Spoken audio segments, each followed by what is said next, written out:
Imana igihe yumva gusenga cyane no kundi ko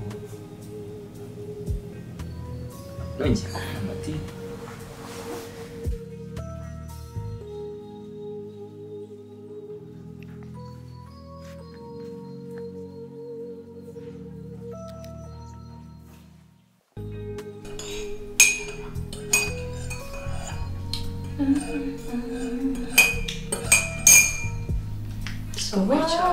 Asoza nyuma bayisisi wawica asibe kubasha cyangeze mbanara nagihaze mu kumbwira gutyo kandi we kiracyuzuye genda tangire kumutaraza ku meza kiracyuzuye none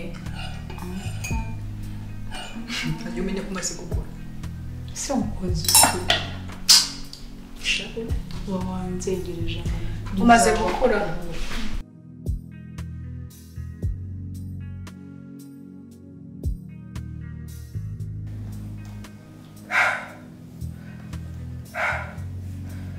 Kimu?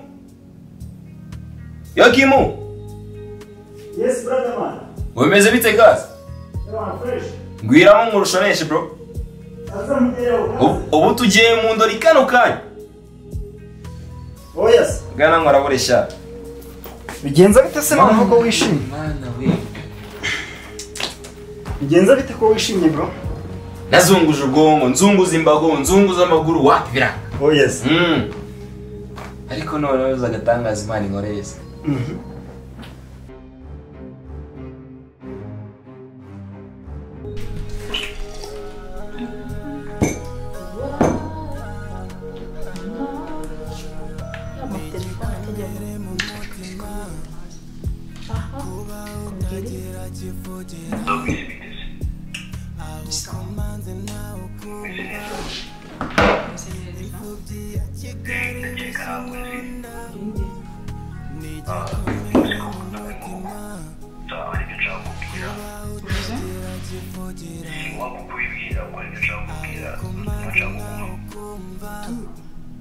Bani wintera amatsiko mbwira bro, mbwira man.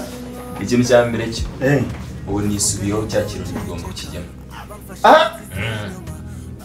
Ngo agiye kubera yiki? Ye gutera. Zirenze iyo samahanga. Wose wowe kimwe muri iyi minsi. Byanya byose. Ahubwo se. Umunezero ndi kumva nenda guturika muri iki. Bro, muramfatira. Nta kintu kinshimisha nko kubona wishimye. Ibyo bintu ndabikunda cyane kandi buhoro babaye ntabwo. Bari nari nangiye kuzana iminkanyari batangiye kumbwira narashaje bikini. Tubinywere. Ahubwo se turajya. Ndambara iki ahugora. Umva, tujye kwitegura muri kutomo dukora. Tujye Black Laguna nare.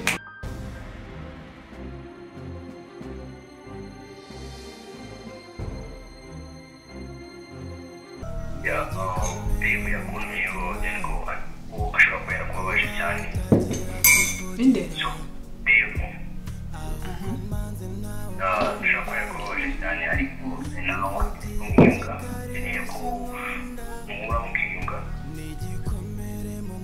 Ntabwo yabinyibwirira ibyo se ni ngombwa ngo atume umuntu? Byabaye ngombwa ko atuma njyewe. Wowe ndetse ubundi? Si ngombwa kukwibwira kubera ngo ukibwira kabubanza umusoreze ubutumwa bwanjye nta kibazo binjiye mu buzima nari.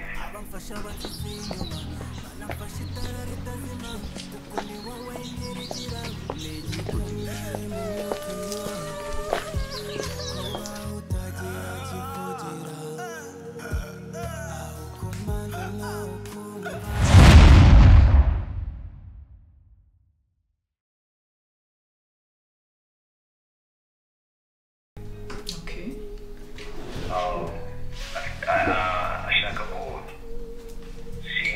ashobora kuba ari ashaka kugutungura saa ufite surprise. Niko yakubwiye se cyangwa we nibyo uri gutekereza kuko uravuze ngo ngashobora kuba afite. Nibyo uri gutekereza niko yagutumye. Yoro ngo kumbaza ngo kuki atari kwibwiriye ashobora kuba afite surprise yuko wabona naka kurembere ya inshuti ziwe kuba ari kujya ku ikirori. Ntabwo location yawe muza guhurira then ikaza gukurikirana nyuma ntabwo mbizi ibintu byamenye to kandi nzere ko uza kuza wambaye neza. Hesa ahubwo aho ni. Hello? Allo. Wazajya uva kuri telefone. Ari bon. Wazajya. Umva rero. Ba wicaye hano.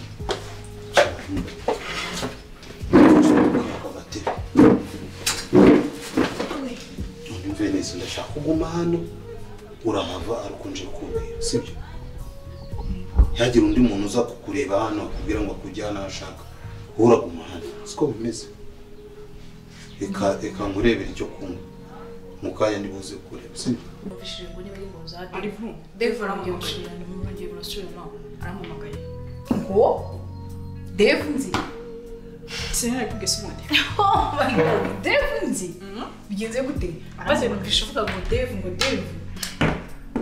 Sinari kugesa. Byagenze gute? Arampamagaye. Babibwira amatsika arangije. Arampamagaye. Subyo bisikora ndi Ngiye soko numvishe ngo Dave ngiye ibyo nzi biva niyo bijya. Arampamagaye. Arambwiye ngo agiye kuma location hagati ya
saa 11 na saa moya ngo mpaze.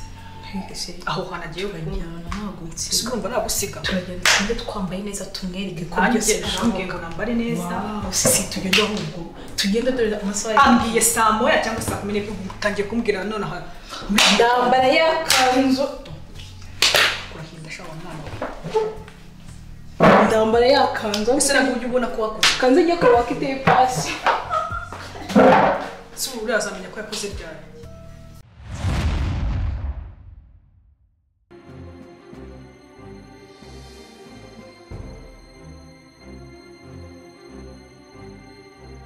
Chasi sinakubeshye. Kagize ute? Ntakubeshye. Ugiye kwishima bwa nyuma na nyuma. Umva ugiye kujya ugenda intoki bazigize gutya. Ugiye kujya ugenda intoki zitwaye mu kirere ntabwo ndi bukire. Umva isige neza hahandi bofu ari bitavuga ati nari naribeshye. Isige neza. Ubutumwa. Ya Dave yakunyeho ko ashobora kuba yarakubabaje cyane. Inde? So Dave ashobora kuba yarakubabaje cyane ariko nawe umwiyunga nkeneye ko muhura mukiyunga. Ntabwo yabinyibwirira byose ni ngombwa ngo atume umuntu. Ya byabaye ngombwa ko atuma njyewe. Wowe ndese ubundi. Si ngombwa kukwibwira nawe ukibwira then kabumanze musoreze ubutumwa bwanjye nta kibazo binyuze mu bazima narif. Okay. Ashaka ko ashobora kuba ari ashaka gutungura sana ufite surprise.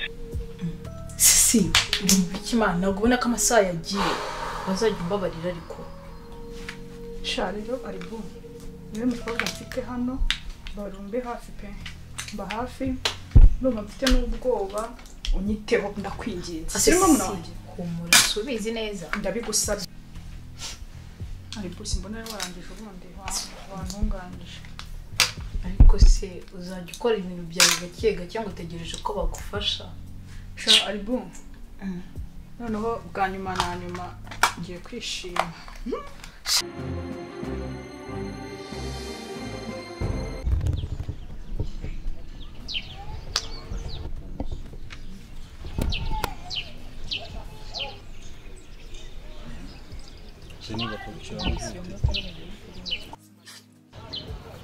aha ngira ngo rero nkuko twavuze ko mu rugo rwa Omar dufite ikirori cya Devu, ariko Devu ntabwo tuza kuba tumuha akanya kuko nta rutugu rukura ngo rusumbe ijosi.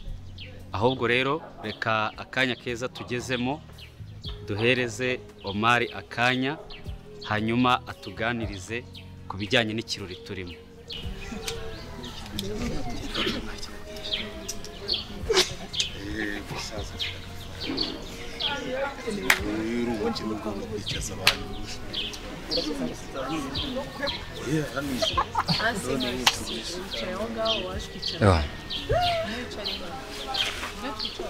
Vingiye numvaga kino kirori wajyaga nyuma y'uko mbuze umuvandimwe turimo twishimisha gake. Oya mwana wanjye no turamutse tukiretse abanzi bacu batwishima hejuru babona ko twacitse intege.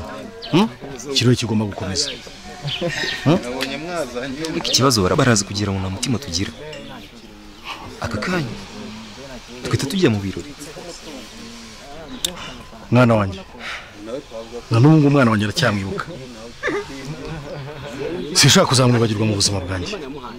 Impamvu ubona yambaye imikara, ariko ntabwo ari ngombwa ko abanzi bacu babona ko twacitse intege, cyane cyane ko hano tutabizera harimo n'abanzi bacu. Okay sa dukomeze ikirori. Hari ikintu mbaza? Akindi ubwo reka tubikore mu buryo bwawe Daddy. Kandi ntwongere kwerekana akababaro. I want. Urumva werekana imbaraga. Yeah.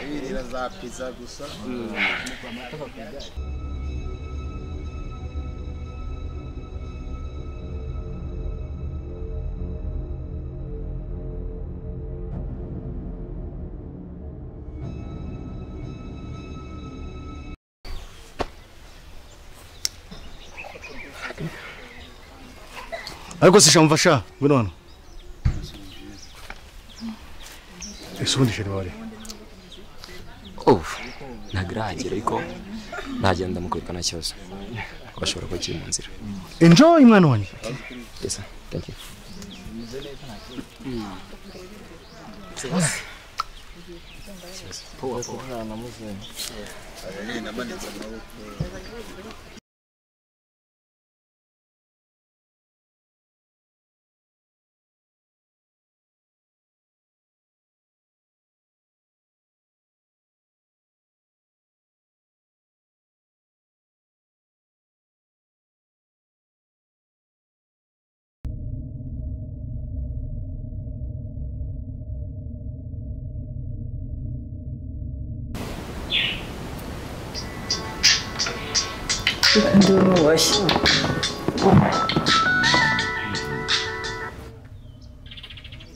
Halo.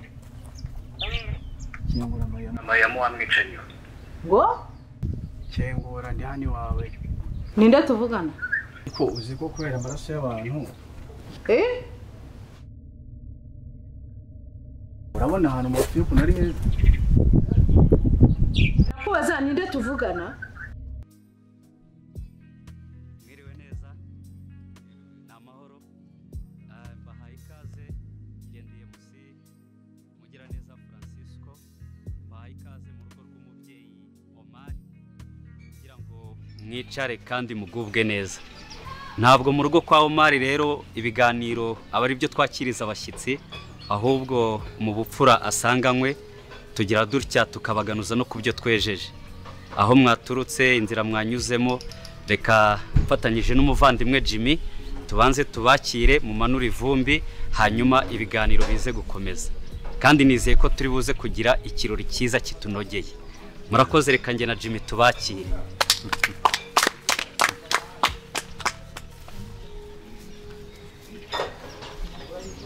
Kalisa uri ibyo uvuga noneho umuhungu wawe wa nyawe yaje.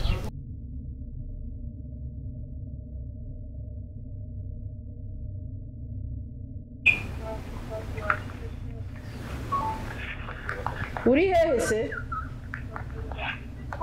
Uri hera?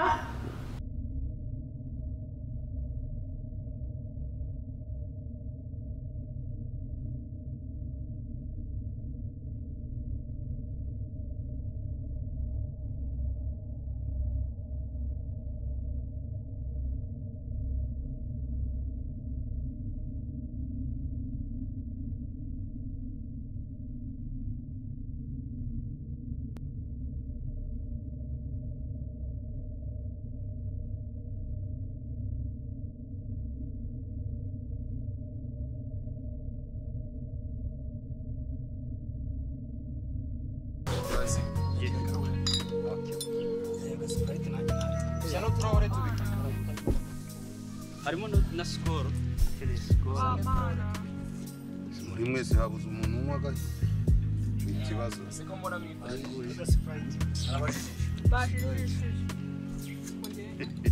cyangwa mwese muri abangamba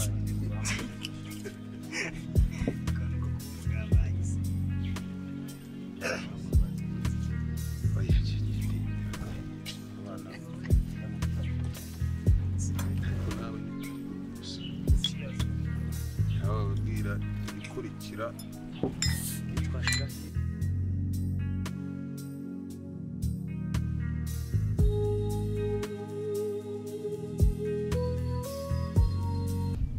nkurushe gukurikira ahangaha kuko ntabwo ushobora guteza ibibazo ahangaha. Mariyamu ntongere kunkoraho njyewe nza hano ntabwo ari wowe nza nta nubwo ndangiye hano.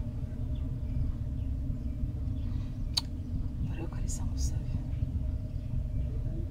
ndabizi sinzi ibikugenza sinzi ukurangiye ahangaha njye mbonye witura ahangaha nk'imvura.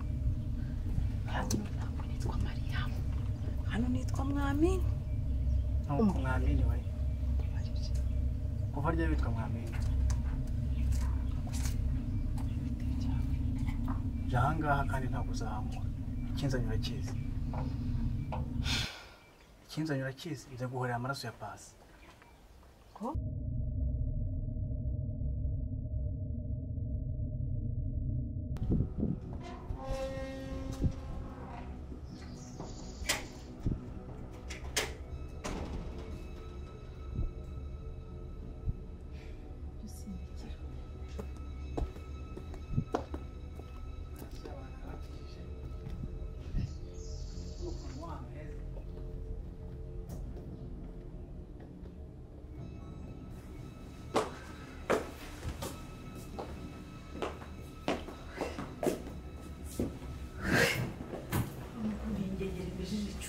Nije kugira gutanguko. Kazi cyo yankoze cyo ki. Mission inzanye hano rayizi. Ninda mukamenye ko uri mu bagize uruhare urupfu rwa Pasi. Nzakumira bunguri. Ikindi umenye neza. Ngiye nje kuba hano mpaka igihe nzagera ku cyo nshaka. Gira vuba nyereka aho ndananiwe ndashaka kwijyana. Ndarara he. Ntabwo nzi ukuntu uje sinzi n'umuntu ukurangiye ahangaha ariko nagira ngo usabe ikintu. Mbabare ntuzongere kunyita Mariya mwana nitwa Mariya. Mbabare ntuzongere kunyita. Ibyo ntabwo bindeba nyereka aho ndana. Asere kamanze mbivuga. Mbaba usabe kabiri. Sinzi umuntu ukuzanye ahangaha